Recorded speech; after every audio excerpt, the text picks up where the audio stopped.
Hello, hello! Magandang gabi! Isi-share ko na naman itong napakagandang salita ni Attorney Larry Gadon. Talagang opposite siya kay Kuting BBM. Lagot ka, Larry Gadon. Lagot ka kay Ma'am Shi. Lagot ka talaga kay Lisa Smugs kasi kahapon yung salita ni Kuting BBM puro papuri kay Ninoy Benigno Aquino. Na dapat daw tularan natin si Ninoy, yung mapagmahal at maraming nagawa sa bayan. Tapos ngayon sa iyo, Attorney Larry Gadon, opposite. Puro katarantaduhan negative yung mga sinasabi mo kay Ninoy. Lagot na lagot ka talaga kay Ma'am Shi at kay Kuting. Magkasuwahi kayo ng mga pag-inagura kay Judas. Sigurado ako, dati pa sabi pa ni Maharlika, si Lisa Smugs, hindi ka na nga gusto ni Lisa Smugs. Ina-appoint ka nga lang daw dyan sa poverty. Anong poverty yan? Ina-appoint ka nga lang daw yan para pambayad sa iyo, sabi ni Maharlika. Tapos ngayon, Larry Gadon, nagsasalita ka ng ganyan about kay Ninoy Aquino, suwahi na suwahi sa salita ni napapuri ni Kuting, ni BBM kay Ninoy. Lagot ka! Natatawa ako dito. Kasi totoo naman itong sinasabi din ni Larry Gadon. Agree naman ako nito Totoo naman to.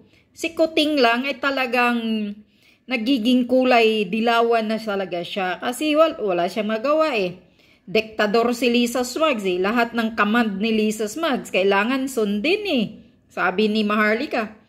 Kasi kung hindi sundin ni BBM ang mga sinasabi ni Lisa, masusuntok si BBM ni Lisa Smugs ko, no? Ay, nako, pakinggan nyo dito. Judas talaga daw si Ninoy Aquino. Pakinggan yung sinasabi ni Larry Gadon. Mga katropa, maraming nagtatanong sa akin kung bakit daw ginugunita pa ang August 21. Tama, bakit ginugunita pa? Ito ay upang matuto na tayo so that we can learn from history. Kung tuwing Kwaresma o mahal na araw ay inaalala natin si Judas na nagtraidor kay Jesus, ay ganun din ang August 21. Inaalala natin ang pagkatraidor ni Ninoy na kasangkot ang mga komunista at si Joe Masison ay ginulo ang ating bansa. At dahil dyan ay nagkandaloko-loko ang takbo ng ating bansa, nagkahirap-hirap ang ating ekonomiya at ang ating mga public utilities ay naibigay sa mga private business. Ngayon, anong ginagawa? Ganon din naman Bakit na napakataas sa ating kuryente, napakataas binigay na sa sa private tubig, business. at ang ating mga basic public utilities ay talagang nagpahirap sa atin dahil na ito ay naging negosyo. At marami pang iba. Si Ninoy rin ay kasabwat doon sa bombing of Plaza Miranda at doon sa pagkakagupo ng ating claim sa Sabah na kung saan sana ay tayo ay nakikinabang sa kayamanan nito. Ang August 21 ay isang paalala na huwag na tayo uling magpaloko uli. Huwag na tayong maging indoctrinated at maging brainwashed sa mga yellow narratives. At huwag na tayong maniwala sa mga propaganda ng mga dilawan. Kaya ako ni Ma'am ay Shi, nagsuot nito dilawan si upang Ma'am Shi maalala natin ang kamalian ng ating kasaysayan. Ang isang malaking dagok sa atin ang kasaysayan ng August 21 narratives. Kaya mga kababayan, mga kaibigan, mga katropa, yan ang kasagutan kung bakit natin inaalala ito. Hindi para magbigay pugay, kundi upang tayo ay matutong muli na wag nang balikan ang mga panluloko at mga panlilinlang at ang mga propaganda na dinulot sa atin ng August 21 narratives. Maraming salamat. Hi mga katropa! August 21 na naman at marami na namang mga hanas-hanas dyan sa social media na kagagawa ng mga troll, no? Na si Ninoy daw ay hero, na alalahanin daw ang Ninoy's Day, ganyan, dahil August 21. Naku, ito ay mga biktima ng mga propaganda, brainwashing at indoctrination ng panahon ng pagkatapos ng EDSA 1 na yan, ng peke na revolution. Si Ninoy ay hindi kailanman nadeklara na hero. Yan ay kagagawan lang noong panahon nila Cory, na sila lang ay self-serving na nagpa-declare dyan na hero yan. Pero hindi yan officially declared as hero. Hindi siya considered as hero kasi siya ay kasabwat ng mga komunista. Kasabwat siya ng mga komunista laban sa kay Presidente Marcos noon upang mapilitan na magdeklara ng martial law si Presidente Marcos. At lahat ng panggugulo ginawa nila Ninoy, nila Joma, at yan ay naging sanhi ng pagkalugmok ng ating bansa. At malaki ang naging naantala ang ating pag-unlad bilang bansa dahil sa mga yan. Kaya hindi dapat na tinatawag-tawag na hero yan dahil na yan ay traidor. Traidor. Ang mga nagsasabi na hero yan ay mga tanga, mga bobo, estupido at biktima ng brainwashing at ng indoctrination.